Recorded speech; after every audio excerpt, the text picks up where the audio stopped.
ನಿಮ್ಮೊಂದಿಗೆ ಸದ್ದಿಲ್ಲದೆ ಇದ್ದು ನಿಮ್ಮನ್ನು ರಕ್ಷಿಸುವ ಇಷ್ಟ ದೇವರುಗಳಿವರು.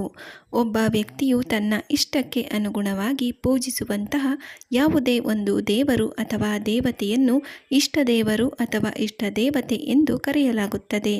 ನಮ್ಮ ಸಂಪ್ರದಾಯದಲ್ಲಿ, ಅಂದರೆ ಹಿಂದೂ ಸಂಪ್ರದಾಯದಲ್ಲಿ, ಅನೇಕ ಇಷ್ಟ ದೇವರನ್ನು ಮತ್ತು ಇಷ್ಟ ದೇವತೆಗಳನ್ನು ಪೂಜಿಸಲಾಗುತ್ತದೆ. ಆದರೆ ಅನೇಕರಿಗೆ ಈ ಇಷ್ಟ ದೇವರು ಮತ್ತು ದೇವತೆಗಳ ಬಗ್ಗೆ ಇಂದಿಗೂ ತಿಳಿದಿಲ್ಲ. ಅದೆಷ್ಟೋ ಜನರಿಗೆ ತಿಳಿಯದೇ ಇರುವ ಇಷ್ಟ ದೇವರು ಯಾರೆಲ್ಲ? ನಿಮಗೆ ಈ ಇಷ್ಟ ದೇವರ ಬಗ್ಗೆ ಗೊತ್ತೇ? ವೈದಿಕ ಸಂಪ್ರದಾಯದಲ್ಲಿ ಇಷ್ಟ ದೇವತೆಗಳಿಗೆ ಹೆಚ್ಚು ಮಹತ್ವವನ್ನು ನೀಡಲಾಗಿದೆ. ಇವರು ನಮಗೆ ಪ್ರತಿಯೊಂದು ವಿಚಾರದಲ್ಲೂ ಪ್ರತಿಯೊಂದು ಕಾರ್ಯದಲ್ಲೂ ಮಾರ್ಗದರ್ಶನವನ್ನು ನೀಡುತ್ತಾರೆ. ಒಂದು ಅರ್ಥದಲ್ಲಿ ಇವರು ನಮ್ಮ ಮಾರ್ಗಕ್ಕೆ ದಾರಿದೀಪವಾಗಿದ್ದಾರೆ. ಇಷ್ಟದೇವರು ಅಥವಾ ದೇವತೆಗಳು ಸಾಮಾನ್ಯವಾಗಿ ನಮ್ಮ ಆತ್ಮದೊಂದಿಗೆ ಆಳವಾದ ಸಂಪರ್ಕವನ್ನು ಸಾಧಿಸುತ್ತಾರೆ. ವೈದಿಕ ಕಾಲದಲ್ಲಿ ಮಾತ್ರವಲ್ಲ, ಇಂದಿಗೂ ಅನೇಕ ಕಡೆಗಳಲ್ಲಿ ಇಷ್ಟದೇವರನ್ನು ನಂಬುತ್ತಾರೆ ಮತ್ತು ಆರಾಧಿಸುತ್ತಾರೆ. ಆದರೆ ಅನೇಕರಿಗೆ ಈ ಇಷ್ಟ ದೇವತೆಗಳ ಅಷ್ಟೊಂದು ಪರಿಚಯವಿಲ್ಲವೆಂದೇ ಹೇಳಬಹುದು.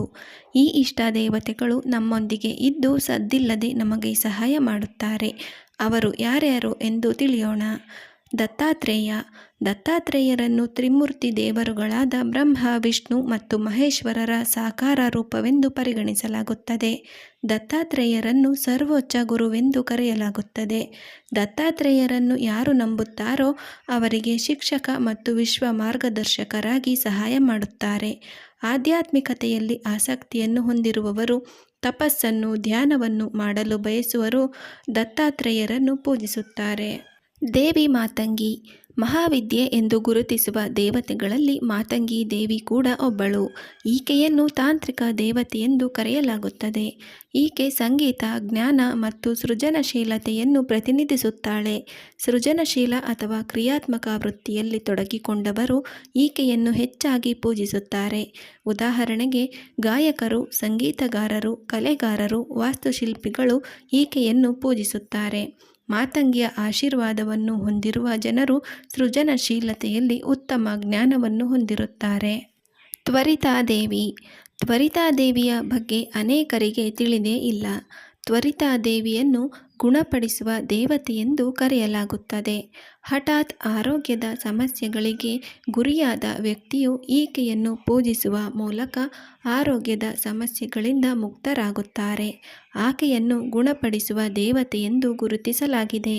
ಆಕೆ ಆರೋಗ್ಯದ ಸಮಸ್ಯೆಗಳನ್ನು ಗುಣಪಡಿಸುವಲ್ಲಿ ಮಾತ್ರವಲ್ಲ, ತುರ್ತು ಪರಿಸ್ಥಿತಿಯ ಸಂದರ್ಭದಲ್ಲೂ ಜನರು ಆಕೆಯನ್ನು ಆರಾಧನೆ ಮಾಡುತ್ತಾರೆ. ತ್ವರಿತಾದೇವಿಯನ್ನು ಕೂಡ ತಾಂತ್ರಿಕ ದೇವತೆಯೆಂದು ಕರೆಯಲಾಗುತ್ತದೆ. ಕ್ಷೇತ್ರಪಾಲ.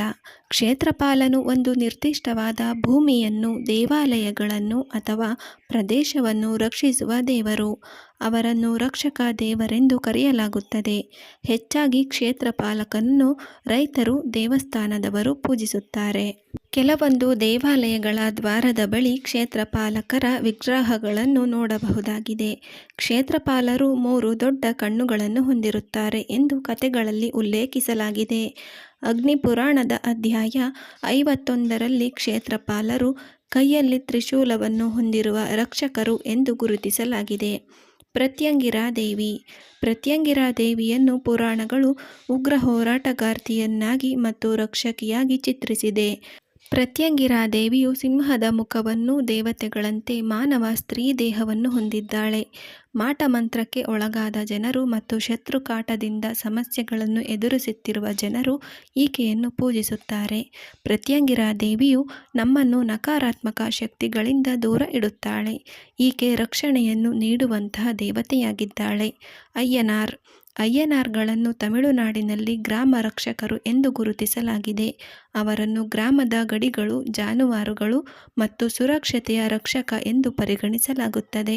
ಕೆಲವೊಂದು ಅಧ್ಯಯನಗಳು ಬಹಳ ವರ್ಷಗಳ ಹಿಂದೆ ಅಯ್ಯನಾರ್ನನ್ನು ಆಗ್ನೇಯ ಏಷ್ಯಾದ ದೇಶಗಳಲ್ಲಿ ಪೂಜಿಸಲಾಗುತ್ತಿತ್ತು. ಅಯ್ಯನಾರ್ನನ್ನು ಹಾಗೂ ಆತನ ಸಹಚರರನ್ನು ಮಣ್ಣಿನ ಕುದುರೆಯ ಮೇಲೆ ಅಥವಾ ಆನೆಗಳ ಮೇಲೆ ಸವಾರಿ ಮಾಡುವಂತೆ ಚಿತ್ರಿಸಲಾಗಿದೆ. ತಮಿಳುನಾಡಿನ ಅನೇಕ ಸ್ಥಳಗಳಲ್ಲಿ ಜನರು ಇವರನ್ನು ಪೂಜಿಸುವುದು ಸಾಮಾನ್ಯವಾಗಿದೆ. ಹಯಗ್ರೀವ. ಹಯಗ್ರೀವ ವಿಷ್ಣುವಿನ ಅವತಾರಗಳಲ್ಲಿ ಒಂದಾದ ಅವತಾರವಾಗಿದೆ. ವಿಷ್ಣು ತನ್ನ ಹಯಗ್ರೀವ ರೂಪದಲ್ಲಿ ಕುದುರೆಯ ತಲೆಯನ್ನು, ಮನುಷ್ಯನ ದೇಹವನ್ನು ಹೊಂದಿದ್ದಾನೆ. ಹಯಗ್ರೀವನನ್ನು ಜ್ಞಾನದ ಸಂರಕ್ಷಕ ದೇವರು ಎಂದು ಕರೆಯಲಾಗುತ್ತದೆ. ಅವನು ನಮ್ಮ ಸ್ಮರಣಾ ಶಕ್ತಿಯನ್ನು ವೃದ್ಧಿಸುತ್ತಾನೆ, ಕಳೆದು ಹೋದ ಜ್ಞಾನವನ್ನು ಮರಳಿ ಪಡೆಯುವಲ್ಲಿ ಸಹಾಯ ಮಾಡುತ್ತಾನೆ. ಹಯಗ್ರೀವನನ್ನು ವಿದ್ಯಾರ್ಥಿಗಳು ಮತ್ತು ವಿದ್ವಾಂಸರು ಹೆಚ್ಚಾಗಿ ಪೂಜಿಸಬೇಕು. ಸ್ನೇಹಿತರೆ, ಈ ಮಾಹಿತಿ ಇಷ್ಟವಾದರೆ ದಯವಿಟ್ಟು ಒಂದು ಲೈಕ್ ಮಾಡಿ ಹಾಗೂ ತಪ್ಪದೆ ಈ ಸಾವಿರ ಕನಸು ಯೂಟ್ಯೂಬ್ ಚಾನಲ್ಗೆ ಸಬ್ಸ್ಕ್ರೈಬ್ ಆಗಿ. ಧನ್ಯವಾದಗಳು.